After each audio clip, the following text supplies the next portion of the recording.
No meio do caminho tinha um estado. Tinha um estado no meio do caminho.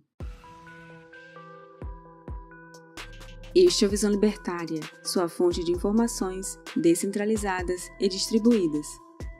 Começamos este vídeo parafraseando o poema de Carlos Drummond de Andrade.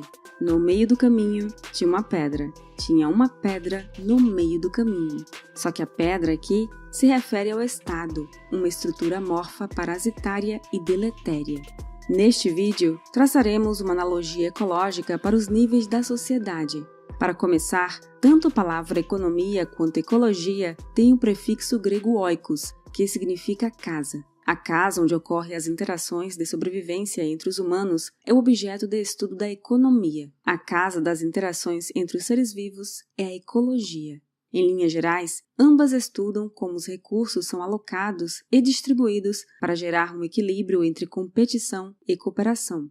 Ecologia não é o estudo de como se tornar uma pessoa eco-irritante viajando de navio e empunhando cartazes contra o aquecimento global. Na ecologia, existe o estudo dos níveis tróficos para classificar os organismos na cadeia alimentar, por meio da qual ocorre transferência da bioenergia entre os seres vivos. O elo alimentar pode ser discriminado em 3 grupos. 1. Os produtores. 2. Os consumidores. E 3. Os decompositores e parasitas. O primeiro nível trófico está na base da cadeia e é composto pelos produtores da bioenergia. Seus principais representantes são o fitoplâncton, as algas e as demais plantas. Eles são chamados de organismos autotróficos porque sintetizam seu próprio alimento por intermédio da fotossíntese. Usando a energia luminosa captada pelas moléculas de clorofila, numa reação química de redução da coenzima NADPH2 em NADP+, as plantas conseguem transformar compostos nitrogenados em proteínas, bem como gás carbônico e água em carboidratos. É por isso que se diz que plantas se alimentam de luz, ar, água e minerais do solo. Nesse processo, somente cerca de 1% da radiação solar captada é transmutada em biomassa. Os demais níveis seguirão um modo heterotrófico de nutrição no que os organismos se alimentam uns dos outros. A biomassa dos autótrofos será consumida pelos seres vivos ocupantes do segundo nível trófico, os consumidores primários. Tratam-se dos herbívoros, os quais se alimentam dos carboidratos das plantas, tais como celulose, amido, sacarose, maltose e frutose, bem como das fitoproteínas, vitaminas e sais minerais. O processo de digestão dos herbívoros leva ao catabolismo da biomassa vegetal e ao anabolismo de proteína animal. Em outras palavras, uma quantidade de energia das plantas se transfere para o corpo dos herbívoros, tornando-se parte deles. No terceiro nível trófico da cadeia estão os consumidores secundários, os predadores. Correspondem tanto aos caçadores carnívoros de primeira ordem, os quais digerem a matéria orgânica dos herbívoros e metabolizam-na para formar sua biomassa, quanto aos carnívoros de segunda ordem, notadamente os que predam outros carnívoros. Ao longo de toda a cadeia existem os saprófagos, detritívoros ou decompositores, e os parasitas. Ambos fazem parte do 4º nível trófico e são incapazes de predar, caçar ou coletar. Vivem do oportunismo. Os detritívoros decompõem a matéria orgânica morta para extrair seus nutrientes. Esse grupo é composto pelos fungos, bactérias e animais carniceiros, como hienas, abutres, dragões de Komodo e urubus. Eles são fundamentais para a ciclagem dos nutrientes nos ecossistemas, devolvendo o nitrogênio, o gás carbônico e os minerais para a atmosfera e a litosfera. Os parasitas, por outro lado, dependem de um ser vivo para sua nutrição. Eles podem ser vírus, bactérias, alguns tipos de fungos, plantas e também animais. Eles necessitam de um hospedeiro vivo, de onde extrairão o açúcar, as proteínas ou até mesmo a energia da respiração celular para replicarem seu RNA, no caso dos vírus. Por isso, os parasitas causam danos, doenças e enfraquecem seus hospedeiros. Os endoparasitas são os que vivem dentro do corpo do hospedeiro, citando como exemplo as bactérias, protozoários e eumintos, que são vermes, como a lombriga. Os ectoparasitas geralmente apresentam um aparelho bucal modificado para poderem se fixar no lado externo do hospedeiro e sugar-lhe nutrientes. Vermes como sanguessugas, nematóides de plantas, fungos que causam micoses, piolhos, carrapatos e plantas como a erva de passarinho são exemplos de ectoparasitas. Os níveis tróficos apresentam relações alimentares mais complexas dos que as principais mencionadas anteriormente. Por exemplo, entre alguns predadores existe o canibalismo, que é uma predação intraespecífica ocorrida nas mais variadas circunstâncias, como carência de alimentos, excesso de descendentes e acasalamento. Há também a cacofagia, em que o animal decompositor se alimenta dos excrementos. Alguns animais podem ser tanto predadores quanto necrófagos carniceiros. Onívoros comem vegetais e animais e ocupam 2 níveis tróficos, ora mais para o segundo, ora mais para o terceiro, e assim por diante. Feita essa longa introdução, é possível comparar a sociedade com os 4 níveis tróficos da transferência de recursos, energia.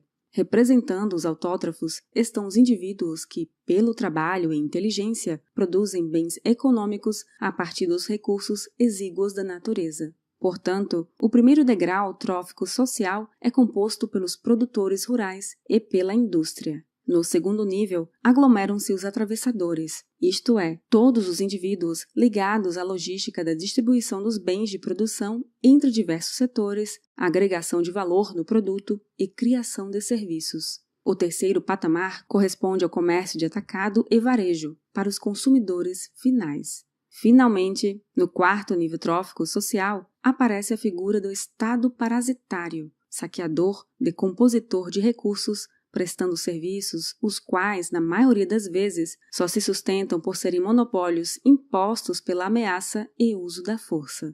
Em linhas gerais, os produtores, os consultores e os comerciantes representam os 3 primeiros níveis tróficos da cadeia de produção de bens e serviços, ou seja, são o mercado. Enquanto isso, o Estado é a 4ª camada que passa por cima das outras 3, sugando-lhes recursos com a desculpa mentirosa de que prestará serviços essenciais que, na visão manipuladora dele, jamais poderiam ser feitos de forma descentralizada pelos indivíduos. Quando se compara o mercado a uma rede neural, não é exagero. Nos organismos vivos, a rede neural é feita por neurônios e sinapses condutores de sinais elétricos de maneira descentralizada. Não existe um neurônio coordenador hierárquico dos demais. Não existe o neurônio presidente, ou nervo rei, ou a sinapse colegiada de indivíduos da Suprema Corte encefálica ordenando como a memória será alocada. O que ocorre é um mecanismo distribuído de punição e recompensa feito por meio de substâncias neuroquímicas de acordo com os estímulos recebidos. Seres vivos que possuem sistema nervoso aprendem pelo condicionamento oriundo da dor e do prazer. Com isso, evitam situações e coisas que lhes causam dor ou risco, ao mesmo tempo em que buscam atingir algum bem-estar. Portanto, a rede neural permite o aprendizado pela formação de suas sinapses. Quanto mais sinapses, maior o sucesso da rede. No mercado, ocorre algo semelhante. Os consumidores são os estímulos que, pelos sinais de demanda e feedbacks positivos ou negativos de satisfação ou insatisfação com os serviços e produtos, criarão uma inteligência coletiva, um aprendizado. Cada indivíduo representa um neurônio. Os sistemas de trocas voluntárias bem-sucedidas consolidam-se como sinapses. O aprendizado dessa rede mercadológica é supraindividual. A soma de todas as inteligências individuais cria incontestáveis soluções para os desconfortos da humanidade. O mecanismo de preço otimiza a alocação mais racional possível dos bens econômicos. A autossuficiência dos produtores é fruto da inteligência humana. Já a independência dos consumidores garante que eles serão soberanos nas suas escolhas. A demanda dos consumidores direciona a oferta dos produtores. As externalidades negativas do comércio criam um aprendizado e mudanças na demanda e na oferta. Se quiser saber mais o que são externalidades negativas, os efeitos colaterais ruins de uma atividade comercial, veja o vídeo O que são externalidades no canal Ancapsu Classic. O link está na descrição.